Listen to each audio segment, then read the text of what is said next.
ഇവർക്കത് എങ്ങനെ പറയാൻ കഴിയുന്നത്? അതെ അതെ അതെ. അള്ളാഹു ഇല്ല എന്ന് ഇവർക്ക് എങ്ങനെ പറയാൻ കഴിയുന്നത്? വഴിയിലൂടെ ഒരു യാത്ര ചെയ്യുന്ന നല്ല അത്ഭുതകരമായ നല്ല പ്ലാനിങ്ങിലൂടെ കൊത്തുപണിയോടെ നിർമ്മിച്ച ഒരു ബിൽഡിംഗ് ഉണ്ടെങ്കിൽ ബുദ്ധിയുള്ള ഒരാൾ ചോദിക്കും അടിപൊളിയാണുള്ള ബിൽഡിങ്, ഏത് എഞ്ചിനീയറാണ് അത് നിർമ്മിച്ചെന്ന് ചോദിക്കും. വീട്ടിലേക്ക് ഒരാൾ ഡൈനിങ് ടേബിളിന് മേലെ അല്ലെങ്കിൽ ഭക്ഷണം കഴിക്കാൻ വേണ്ടി ഇരിക്കുന്ന സമയത്ത് വിഭിന്നമായ വ്യത്യസ്തമായ രുചിയിലും ഗുണത്തിലുമുള്ള ഭക്ഷണ പദാർത്ഥങ്ങൾ മുന്നിലുണ്ടാകുമ്പോൾ അത് കഴിച്ചു നോക്കി അവൻ പറയും ആരാണെന്ന് ഭക്ഷണം ഉണ്ടാക്കിയത്.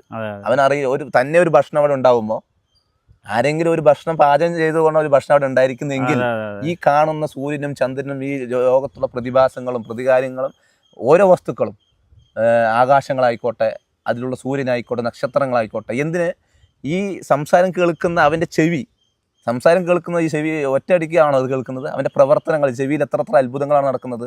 ഇത് കാണുന്ന വീഡിയോ, അവൻ്റെ കണ്ണുകൾ എത്ര മനോഹരമാണ് അവൻ്റെ ശരീരത്തെ സൃഷ്ടിച്ചിരിക്കുന്നത്. അവൻ്റെ ശരീരത്തിലെ ഓരോ അവയവങ്ങളും ഇതൊക്കെ പെട്ടെന്ന് അവനുണ്ടായെന്ന് എങ്ങനെയാണ് ഒരാൾ വിശ്വസിക്കാൻ കഴിയുക? ഇതിൻ്റെ പുറകിൽ ഒരു നിർമ്മാതാവുണ്ട്. ആ നിർമ്മാതാവാണ് ആര്? അള്ളാഹു എന്നത്.